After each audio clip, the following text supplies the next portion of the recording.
Filipenses capítulo de número 2.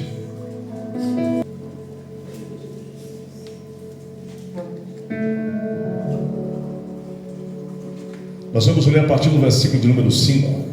De sorte que haja em vós o mesmo sentimento que houve também em Cristo Jesus, que sendo em forma de Deus, não teve por usurpação ser igual a Deus, mas aniquilou-se a si mesmo, tomando a forma de servo, fazendo-se semelhante aos homens, e achando na forma de homem, humilhou-se a si mesmo, sendo obediente até a morte, e morte de cruz. Pelo que também Deus o exaltou soberanamente, e lhe deu um nome que é sobre todo nome, para que ao nome de Jesus se dobre todo o joelho dos que estão nos céus, na terra e debaixo da terra, e toda língua confesse que Jesus é o Senhor, para a glória de Deus Pai. Diga: Espírito Santo, continue falando comigo. Feche a sua Bíblia, tome o seu assento.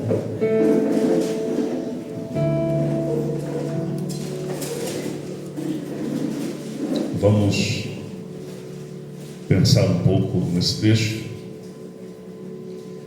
e aprendemos algumas coisas muito relevantes e edificantes que estão aqui, não só na estrutura do texto, como também no seu contexto histórico. Então preste bastante atenção.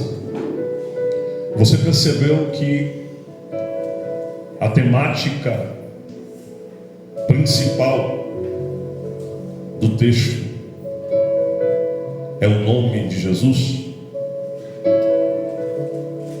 O apóstolo Paulo faz questão de enfatizar a grandeza deste nome. O nome que está acima de todo nome. Se você fizer uma análise histórica sobre a cidade de Filipos nos dias de Paulo, você terá uma compreensão bem clara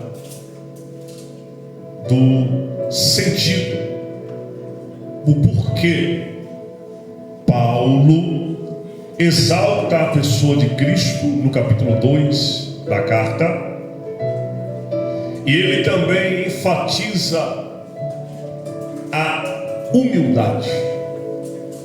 Humildade é esta que está relacionada, intrínseca à pessoa de Cristo, desde o seu nascimento até a sua morte. Estudando a história de Jesus, você nunca vai encontrar, em momento nenhum da sua caminhada, no campo dos relacionamentos, nas suas palavras, qualquer sinal de arrogância, de presunção, de altivez de espírito, de orgulho. Você jamais encontrará em Cristo um outro sentimento e um comportamento diferente da sua humildade. Nos dias de Paulo, a cidade de Filipos era uma cidade onde a maioria dos seus habitantes eram pessoas que tinham uma vida financeira muito estruturada, pessoas muito bem resolvidas nesse sentido, e que iam morar em Filipos para ali acabar os seus dias num lugar quieto, tranquilo e sossegado. Filipos era uma cidade onde havia belas casas, belos palacetes, lindos jardins, não era qualquer pessoa que tinha uma condição financeira de comprar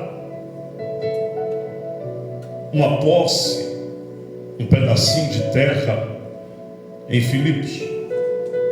Mas a história nos informa que os comandantes, soldados aposentados do Império Romano, do exército romano, quando terminavam a sua carreira profissional, eles eram encostados pelo Império, tinham bons salários e todo mundo queria correr, comprar na terra em Filipos e ali construir suas casas. A maioria dos habitantes de Filipos são pessoas bem estruturadas no que se diz respeito financeiro.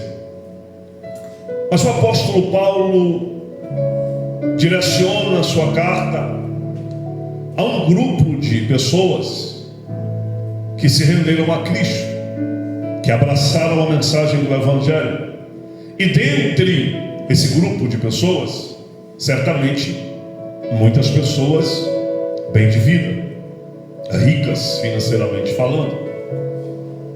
E parece que os habitantes de Filipos têm aquele sentimento de orgulho, de arrogância, de pensar ser melhor do que as outras pessoas, pelo fato de morarem em uma potentosa e, diga-se de passagem, chique cidade. Então o apóstolo Paulo vai fazendo um paralelo entre aquele que é o dono do ouro e da prata, mas ainda assim sempre permaneceu em uma posição de humildade. E eu repito, desde o seu nascimento, ministério e até a sua morte, Cristo sempre prezou pela humildade.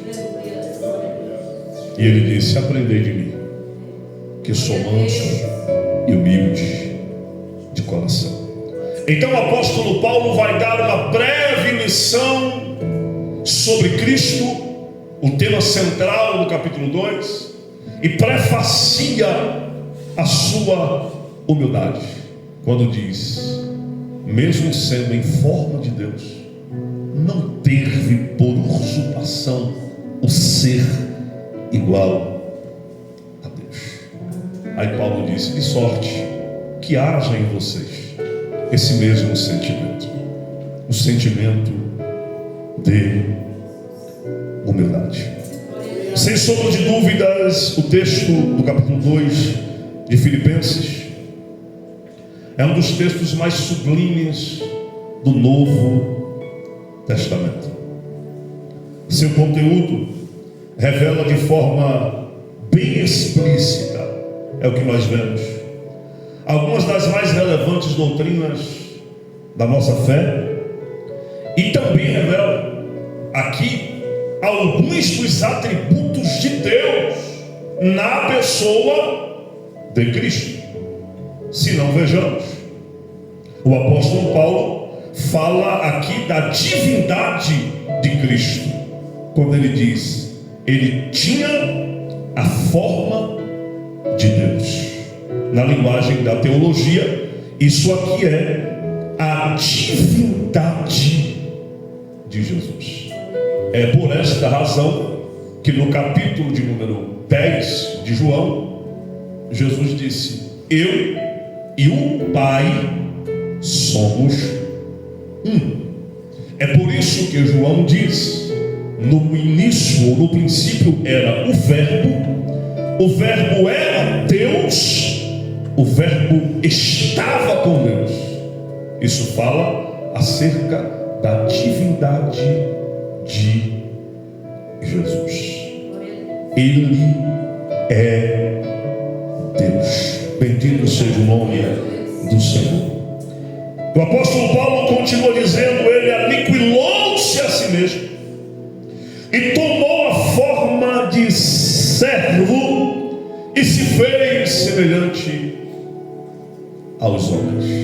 João corrobora a fala de Paulo quando ele diz: e o Verbo se fez carne e habitou entre nós, e vemos, ouvimos a sua glória como a glória do unigênito Filho de Deus. Jesus é o Filho de Deus.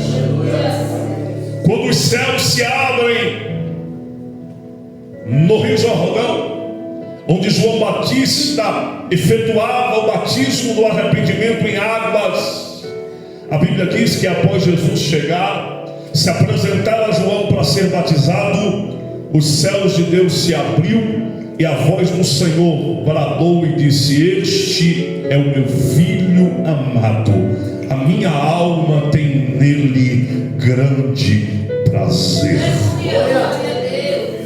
Quando Paulo diz que ele aniquilou-se ou esvaziou-se a si mesmo, tomou a forma de servo e se fez semelhante aos homens, Paulo está enfatizando o fenômeno milagroso e metafísico chamado de encarnação. O Verbo se fez carne. Glória ao nome de Jesus. A encarnação do Verbo significa Deus se fazendo homem. Glória ao nome de Jesus. E a Bíblia continua dizendo, Paulo diz que ele morreu, e a sua morte foi uma morte de cruz. O apóstolo está enfatizando aqui a grande obra de Deus em favor da humanidade, o amor de Deus no ministério da expiação. Ele morreu na cruz, satisfez a ira e a justiça de Deus, para que eu e você, nós, crendo nele, fôssemos justificados pela fé na morte expiatória do Cordeiro de Deus na cruz do Calvário. É por isso que ele, morrendo em nosso lugar, Paulo diz: portanto, agora nenhuma condenação há para aqueles que estão em Cristo Jesus, que não andam segundo a carne, mas andam segundo o Espírito. E eu já ensinei a você aqui que andar na carne é andar na lei, mas andar no Espírito é andar sob a graça gloriosa de Cristo Jesus. Nenhuma condenação há. A morte de Cristo na cruz nos trouxe pelo menos 3 grandiosos presentes. Primeiro, a justificação. O que a justificação quer dizer? Quer dizer que o pecado não mais nos condena. O outro grande presente que a morte de Cristo na cruz nos trouxe é a obra da glorificação. Isso quer dizer que o pecado não mais nos controla, porque nós estamos sendo santificados dia após dia. E o outro grande presente da morte de Cristo na cruz do Calvário é a glorificação. Um dia nós veremos que o pecado nunca mais reinará sobre nós. Cristo morreu na cruz e os salvos pela graça, levante a mão para glorificá-lo nesta noite. Aniquilou-se a si mesmo, tomou a forma de servo e se fez semelhante aos homens, e morreu morte de cruz. Eu já ouvi alguém dizer, isso é algo assim terrivelmente, na minha opinião, sem sentido, porque as pessoas dizem, e a Bíblia também diz, que Cristo morreu em nosso lugar. Sim ou não? Cristo morreu em nosso lugar, ok? Mas as pessoas pouco entendem sobre isso. Aí eu ouvi alguém dizer isso em uma live. que se Jesus não tivesse morrido na cruz em nosso lugar, nós teríamos que também morrer na cruz. Não faz muito sentido, não?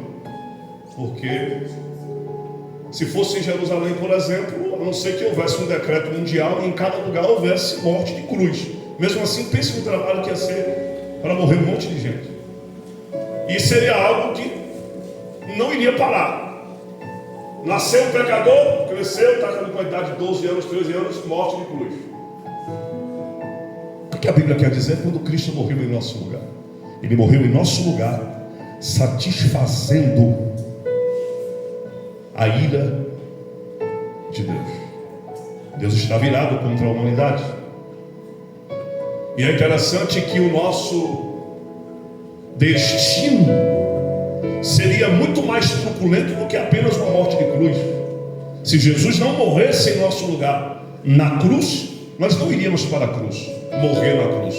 Nós iríamos viver uma vida eterna longe de Deus, distante de Deus, debaixo da ira vindoura. Mas Jesus morreu na cruz e expiou ali os nossos pecados. Deus em momento nenhum vê o salvo em Cristo como pecador. Sabia disso? Não.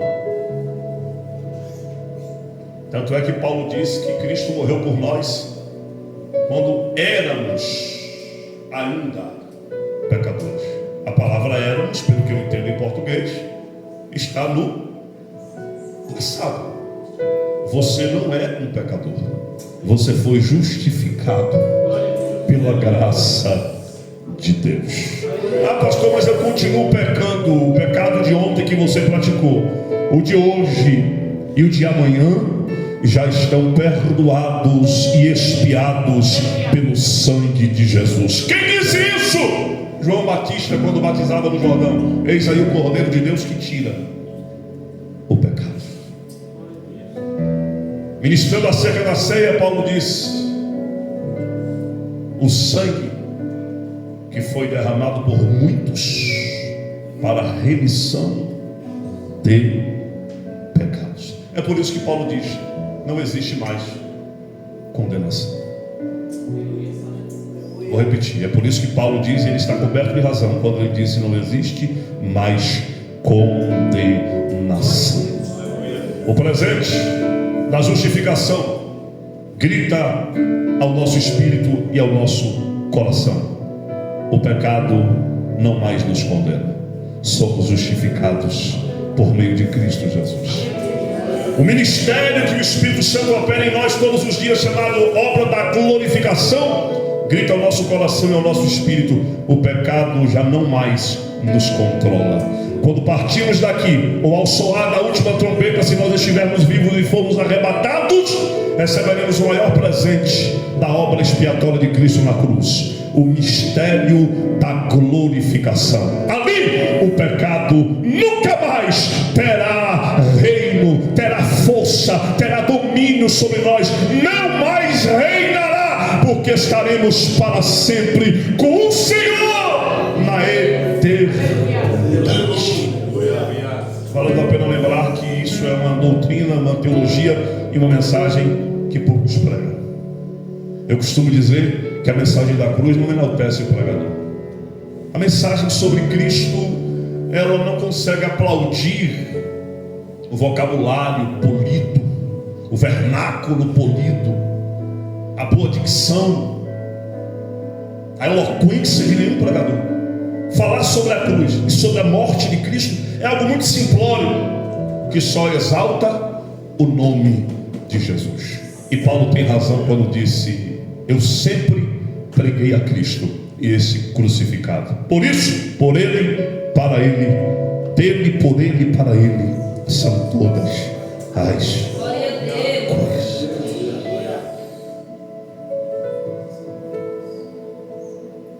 Então, Filipenses capítulo 2 é um texto extraordinário. A divindade de Cristo, a encarnação do Verbo, a morte expiatória do Cordeiro Pascal, a soberania de Deus, a sua grandeza.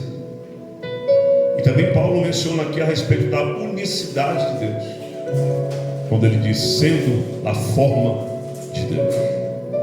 Unicidade. Então são doutrinas que estão aqui encaixadas e presentes nesse glorioso texto.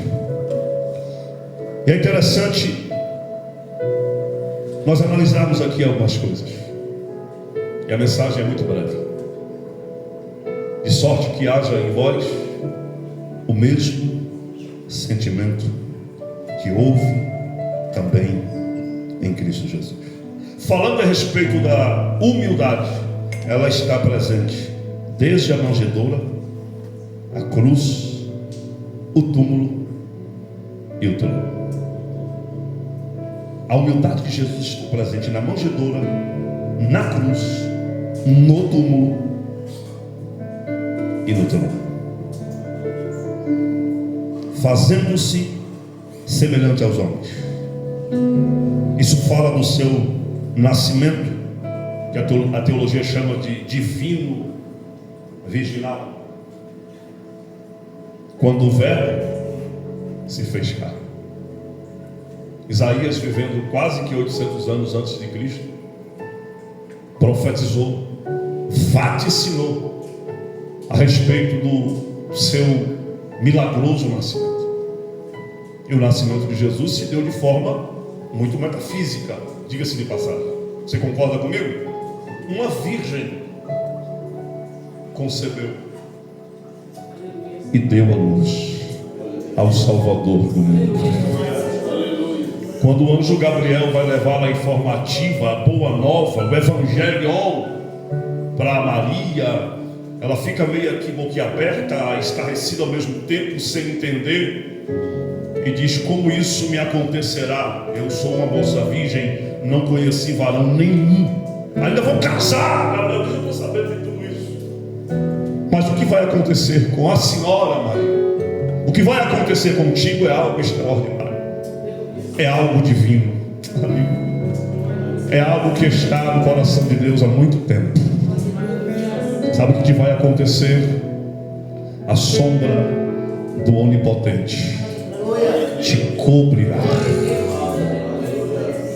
Isso fala acerca do nascimento divino virginal, quando o Verbo se fez carne. Ele se fez semelhante aos homens. Ele nasceu.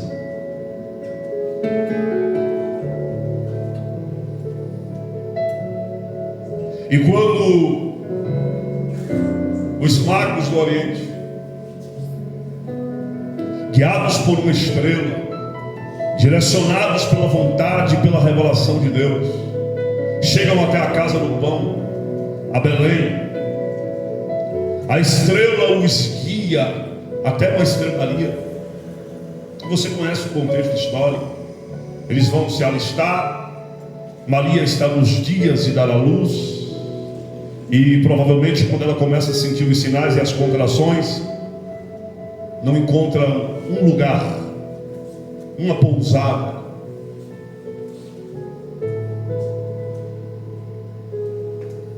E ela vai para uma estrelaria. Ali ela dá à luz ao Cristo, ao meu e ao seu Salvador. E eu amo falar sobre isso. Nenhuma mensagem bíblica me emociona mais do que falar do nosso Salvador. Na maioria das igrejas só se fala no Natal, de forma bem resumida, bem rasa. Mas a mensagem de Paulo, o maior pregador, ganhador de almas, desbravador, missionário, estava pautada na pessoa de Cristo. Quando os magos lá chegam, Maria já havia dado a luz, e o meu e o seu Cristo estava em uma simplória manjedoura. Irmão, se você não se encanta com a mensagem de Cristo, com a sua história, eu temo e creio que você ainda não seja salvo. Se a mensagem sobre Jesus não te encanta, eu acredito que você ainda não recebeu essa bênção, a bênção da salvação. Eu sou totalmente contra esse pentecostalismo exacerbado, e você já me ouviu falar isso, não é novidade para ninguém. Mas eu acho que se houvesse uma mensagem que fizesse a gente pular, rodar, cair, essa mensagem seria a mensagem sobre Cristo.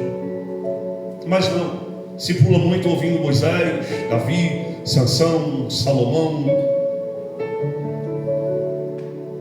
E em alguns lugares uma mensagem como essa soa como algo melancólico, antiquado, ultrapassado. E não é. Jesus é o centro de todas as coisas. Quando os magos chegam, ele está numa manjedoura. Lucas 2 diz que ele recebe presentes: ouro, incenso e mirra. E eles se curvam e adoram a Jesus.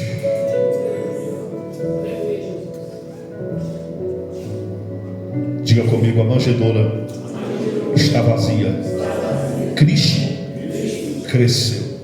Ok, aqui a Bíblia vai começar a falar quando diz respeito ao seu crescimento. Obviamente a história do cânon, Mateus, Marcos, Lucas e João, ela se cala, ela se silencia. Vai falar alguma coisa sobre Jesus quando ele tem 12 anos, que ele está no templo, ele responde perguntas, interroga os sacerdotes, mas é muito breve as informações a respeito de Jesus. As informações mais precisas sobre o Cristo, ela se dá depois do batismo no Jordão, quando João o batiza. Todavia a Bíblia é muito categórica em dizer que ele crescia com graça. Era para você ter dado pelo menos um amém. Ele crescia com graça diante de Deus e diante dos homens. A manjedoura está vazia, o Cristo cresceu. Cresceu em graça, cresceu em sabedoria e cumpriu na terra o seu ministério. Um ministério muito prodigioso. Muito prodigioso. Repito, os 4 evangelhos, mesmo os sinóticos, são muito breves na questão de informações. São as informações mais básicas e, contudo, eu as considero basilares da nossa fé. Ok. Mas João traz uma informação no capítulo 20 que é muito interessante. Ele diz que se fosse para escrever as palavras de Jesus, os sinais que Jesus fez, haja caneta e haja papel. Haja caneta e haja papel. É por isso que eu acredito, se você não acredita, eu lhe entendo, respeito a você, mas existem aí muitos outros livros que não foram incluídos no cânon, que trazem informações também interessantes sobre o ministério de Jesus. A gente fica assim meio cabreiro, porque isso até faz parte da nossa religiosidade, porque, presbítero Diego, a gente acredita, já falei aqui, a gente acredita no cânon, nos 66 livros fechados, como se fosse algo que caiu do céu já pronto, e não é bem assim. O Concílio de Nicéia vai nos falar muitas coisas que você vai entender que não é bem desse jeito que você pensa, que é a religião e que a escola dominical lhe ensina. Tem muitas outras coisas, livros, achados históricos, que falam também a respeito de Jesus. Todavia, o básico e o basilar da nossa fé está aqui. Amém por isso? Mas o ministério de Jesus foi muito prodigioso. A manjedoura está vazia. Diga comigo: Jesus cresceu. Aí o apóstolo Paulo diz que ele foi obediente até a morte. E não é uma morte qualquer. Ele menciona e prefacia: morte de cruz.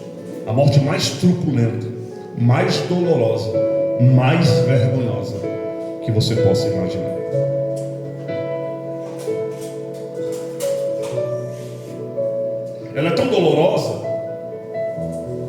que os capatazes romanos, que flagelavam as vítimas que estavam morrendo na cruz, às vezes se compadeciam delas e dava uma espécie de vinho com uma certa mistura para a pessoa ficar meio que lombrada. Sabe o que é isso?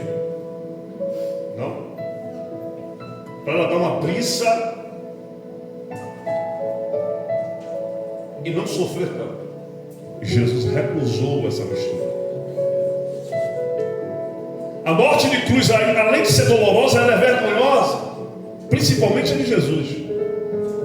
Porque você já leu que alguém pega uma esponja de vinagre e coloca na boca dele? Você lembra do que eu já falei sobre essa esponja de vinagre aqui?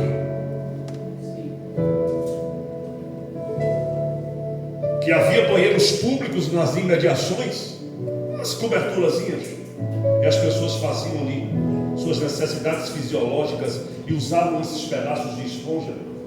Provavelmente, um capataz, um soldado romano, pega uma esponja dessa suja.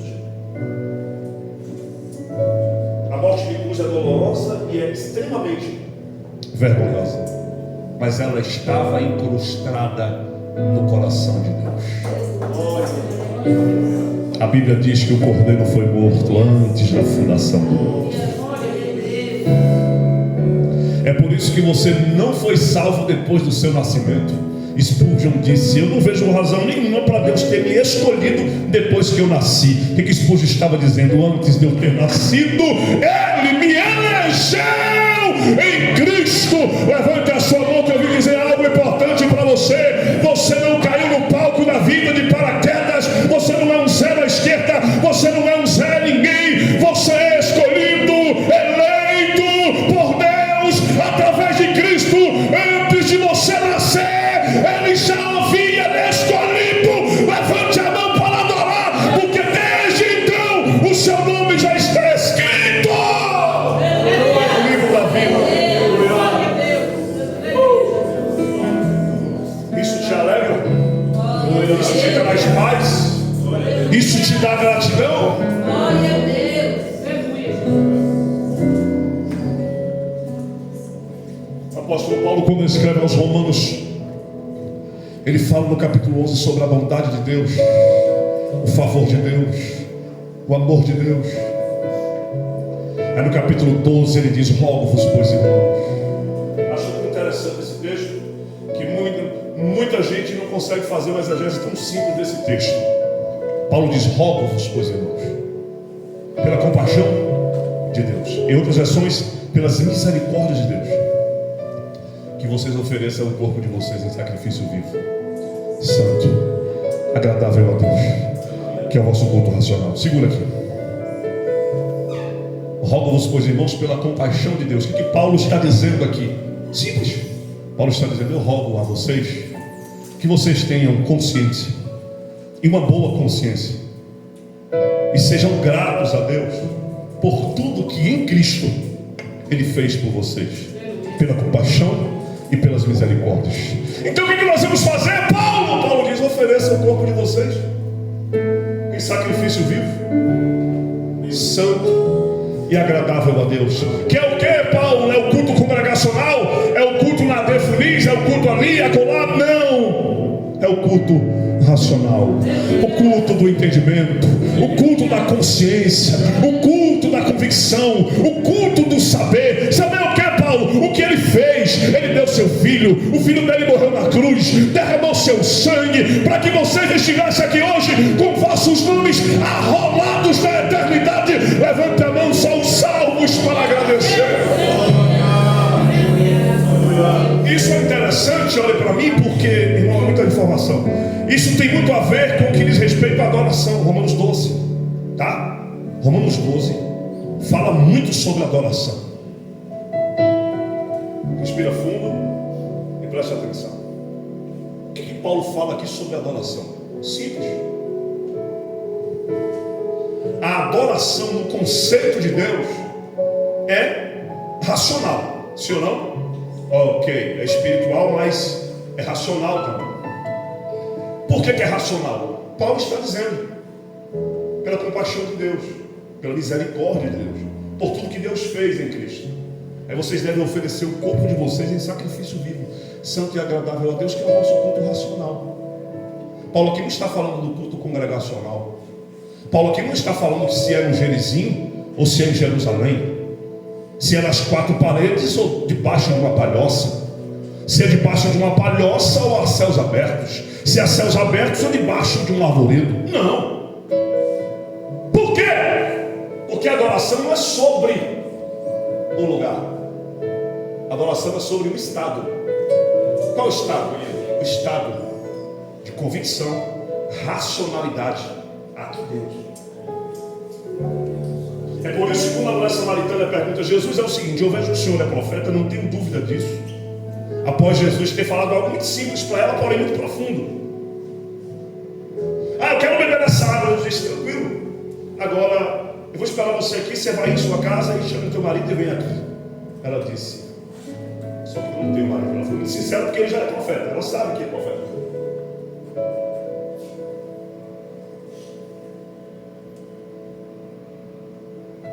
Disseste bem. Tivesse 5, esse que você está agora não é teu marido. Aqui vai uma deixa importante. Você consegue perceber que Jesus não vai muito nas particularidades? Você teve o Ricardo, você teve o João, você teve o Pedro, você teve o Sebastião e teve o Romeu.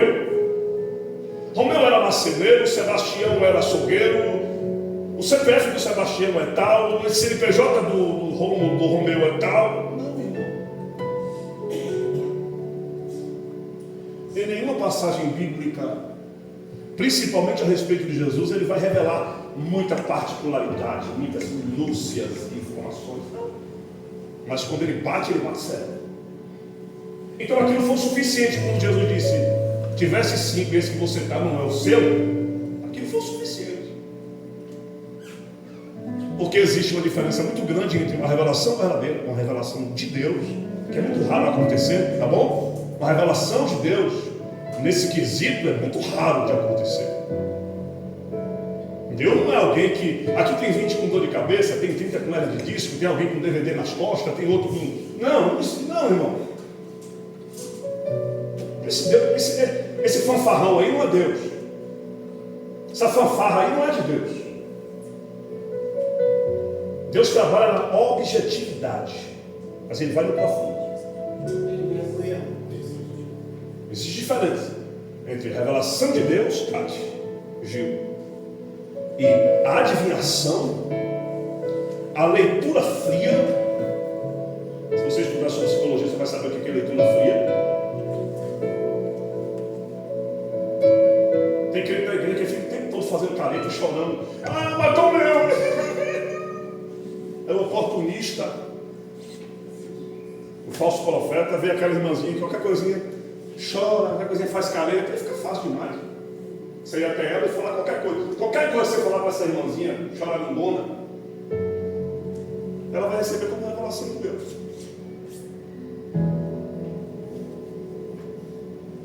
Você sabia que existem pessoas que no campo da psicologia, fazendo uma leitura fria, elas conseguem saber? Eu tenho esse texto lá, esse vídeo lá.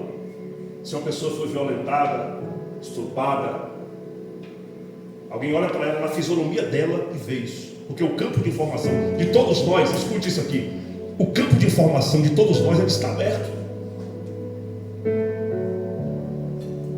Por que o cigano lê a mão e vê algumas coisas? Por que o tarô vê algumas coisas? Por que na hidromacia vê algumas coisas? No copo de água você vê alguma coisa? Já contei aqui, quando meu primo estava preso, embrumado, um presidiário lá dentro, com um copo de água, mostrou para o meu primo a esposa dele, debruçada na janela da casa dela. Foi Deus? Então existe revelação, raramente.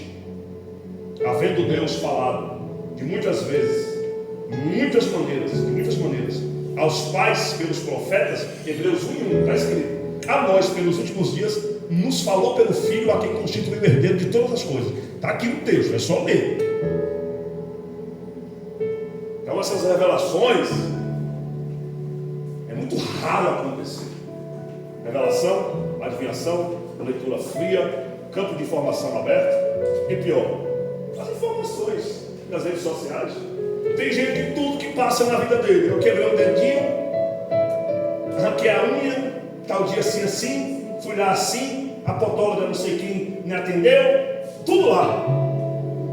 Aí é fácil. Vou pregar na igreja de Diego. Toda igreja hoje tem um grupo de Instagram, né? Toda igreja tem. Aí tem o nome dos meus, pessoa, nome, sobrenome, tá tudo lá. Que é o que mais os cafetões da fé fazem. Mas Jesus não. Eu disse, veja o que és profeta. Só que nós estamos tendo um problema, Jesus. Eu tenho aqui uma dúvida na minha mente. Jesus fala, no Gerizim ou em Jerusalém, o lugar correto de adorar. Jesus disse, nem aqui, nem acolá, mas aí dentro. Em espírito e em verdade. Qual é o lugar mais propício, autêntico e aprovado por Deus para se adorar? Aqui dentro? Não. Aqui. Você não entendeu. Qual o lugar mais autêntico e aprovado por Deus para se adorar? Aqui dentro? Não. Diga comigo.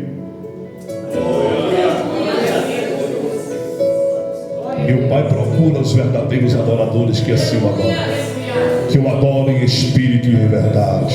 Tem gente que só consegue adorar, entre aspas, eu vou colocar aqui uma aspa bem gigante, só consegue adorar se vier aqui, só consegue adorar se for ali, só consegue adorar se for acolá, só consegue adorar se for quarta ou for sábado. Não, irmão, o verdadeiro adorador adora sábado, domingo, segunda, terça, quarta, quinta, sexta, sábado, domingo. O verdadeiro adorador adora agora, adora aqui, adora lá, adora em qualquer lugar, porque a adoração dele não está condicionada a um lugar geográfico, está condicionada ao seu coração, que adora o seu Deus em espírito e em verdade.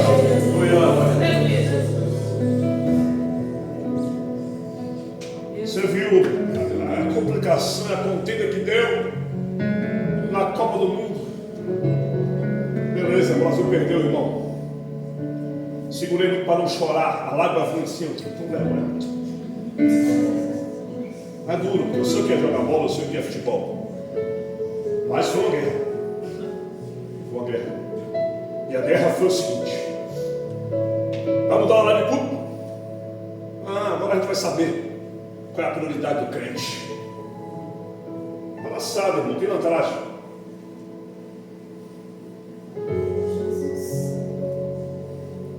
Jesus não mede a sua adoração por lugar, dia e horário.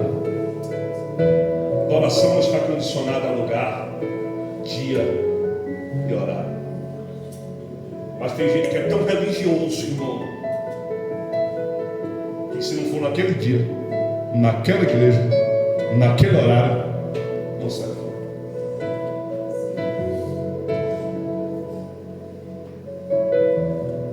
Jesus não procura os verdadeiros adoradores aqui dentro, não. Ele procura os verdadeiros adoradores, sabe onde? Aqui dentro. Eu vou lhe dizer algo. No Antigo Testamento, no Antigo Pacto, no Antigo culto hebreu, a adoração era um ritual, era uma cerimônia. No Novo Testamento, não. No Novo Testamento, a adoração é um modo de vida. Se fosse assim, não, todo mundo que viesse para um culto como esse, ouvindo um louvor desse, levantando a mão, chorando, dando glória a Deus, pulando, Deus está dizendo, ela está lá me adorando. Não. Quando você manifesta esses sinais, seja verbais, físicos, corporais, Deus não olha para o pezinho levantado, para a mãozinha. Não, Ele olha aqui para dentro. Se essa adoração, se esse movimento, se essa adoração não estiver condicionada a fidelidade, sinceridade, quebrantamento, amor, perdão, obediência, fé, para Deus é nada. esses cantores pentecostais, a maioria dos pregadores, vem para um culto como esse, aí vê alguém, alguns aqui, talvez a maioria, que dificilmente abre a boca para dizer um amém, um aleluia. Qual é o problema disso? Mas é alguém que perdoa, que ama, que tem fé, que é obediente a Deus. Deus não está preocupado se você é louco para dizer amém, aleluia. Não. Porque a adoração não é um ritual, não é uma cerimônia. A adoração é um modo de vida. O Pai procura os verdadeiros adoradores. Diga comigo, a manjedoura está vazia. Jesus cresceu. Diga, a cruz está vazia. Diga, ele morreu. Agora diga comigo, o túmulo está vazio. Ele venceu. Agora diga, o trono está ocupado. Porque ele reina para todos sempre. De sorte que haja em vós o mesmo sentimento que houve também em Cristo Jesus, que sendo em forma de Deus não teve por usurpação ser igual a Deus, mas antes aniquilou-se a si mesmo, se esvaziou, tomou a forma de homem e foi obediente até a morte e morte de cruz. Pelo que Deus o exaltou soberanamente e lhe deu um nome acima de todo nome, para que ao nome de Jesus se dobre todos os joelhos dos que estão nos céus, na terra, debaixo da terra, e toda língua confessa que Jesus é o Senhor, para a glória de Deus.